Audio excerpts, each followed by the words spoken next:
Ku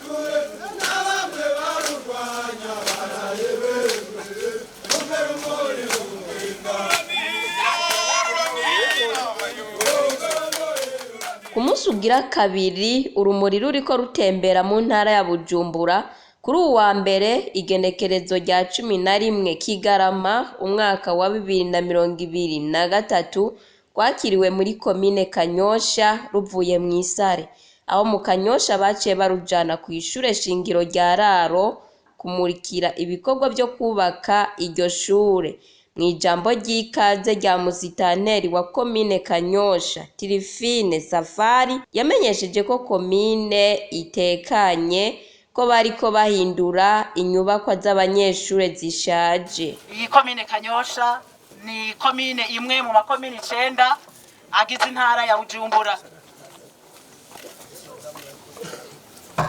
Abene gihugu muravye ku misozi murabona ko baritabiriye umugambi w'uburimyi. Iyo misozi iratotahaye hirya no hino hari imirima imeze neza twibaza ko mbere n'umwimbu uzogenda neza. Aha hitwa kw'Iraro harafise mbere n'amateka muri kahise k'igihugu. Aha bavuga ko ariho Mwezi yoba yaratangiye.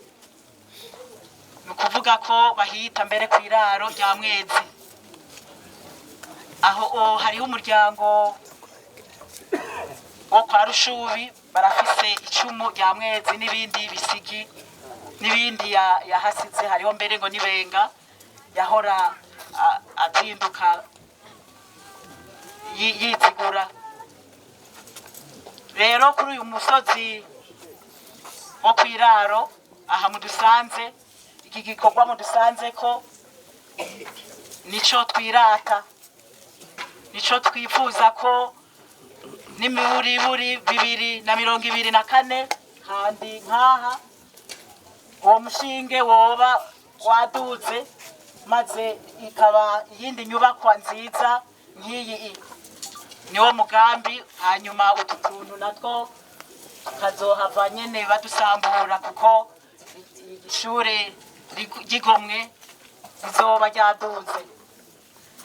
Uwurongoye intwararumuri Epipode Baranyikwa yaciye ashikiriza ubutumwa barungikanywe n'umukuru w'igihugu c'u Burundi. Mu myaka yose tugende mu runani tugana Uburundi bwifashe muri 2040. Ni ukuvuga rero ko dutegerezwa rero gusohora amaboko tugakorana umurindi udasanzwe kugira ngo dushobore gushika kuri iyo mbona kazoza twateguriwe na leta nkozi, leta mvyeyi irongowe na General Major Evariste Ndayishimiye. Ni ukuvuga ko rero umwenegihugu wese asabwa kugira urutonde rw'ibikorwa ariko arakora, haba mu murimi wiwe, haba mu gisata atondako ku kazi, haba uwikorera utwiwe, kugira ngo dushobore kuja ku murongo, dushobore kugira urutonde rwiza ruzotuma nitwagira irimbura dushobora kubona ko twinjiye muri cya gihugu cifashe. Igihugu cifashe nkunda kubivuga canke kizoba cimirije gutera imbere canke kizotera imbere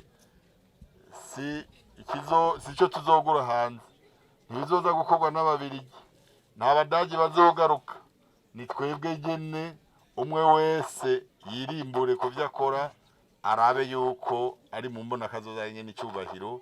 Aha dusaba umuvuduko udasanzwe ku bikorwa, aha dusaba kongereza amasaha kugira ngo dushobore gutera imbere vuba na bwangu.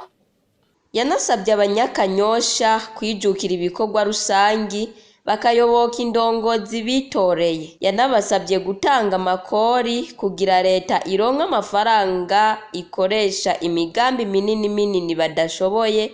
Hama abakora uburimyi n'ubworozi yabasabye ko bobikora nk'abanyamwuga, ko ari ubutumwa bw'umukuru w'igihugu kugira bashike kuri ya mbono y'umwaka wa 2040 bazobe bafise igihugu cifashe, umwaka wa 2060 naho kizobe igihugu giteye imbere. Urumuri ruvuye aho rwaciye rwerekeza muri komine Nyabiraba aho abenegihugu isinzi bari baje kugwakira be no gukora ibikorwa byo gusasa isima mu bibanda by'isoko ya Nyabiraba iriko yubakwa aho ku mugwa mukuru wa komine. Naho imvura itavyoroheje, abenegihugu bo bagumye ku mirimo. Urumuri rw'amahoro rwaciye rumurikira ibikorwa byo guca imikobeko muri zone Rukina komine Mukike. Naho nyene abenegihugu isinzi bari basidukanye n'iyonka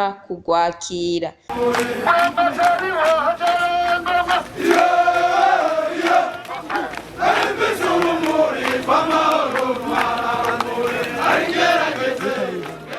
Umukuru w'intwara rumuri yarabakeje ku ntambwe bagezeko mu gushira mu ngiro ya mbono y'umukuru w'igihugu, kuko imisozi yambaye imirima myiza cane ibereye ijisho. Umuyobozi mwishikira mu biro vya Buramatari Dieudonné Bizimana yarashimiye intwara rumuri. Turabahaye ikaze bubahwa ntwara rumuri mwese, kaze kandi tunabakengurukira kuko urumuri rw'amahoro mwatuzaniye. Iyi ntara irarangwamwo amahoro, no kugira ngo tuyatsimbataze ariko kandi tuyakamisha ibikorwa vy'iterambere. Twahimbawe rero cyane, muzotubwirire nyene icyo umukuru w'igihugu ko twashimye ko yaturungikiye umugwi w'abakozi koko batuzamura mu bikorwa, bakadufasha, bakadutera intege. Mwomenye ko amakoperative akorera muri iyo komine baciye batekerera intwara rumuri mu kuzigabira bimwe mu vyo bimbuye.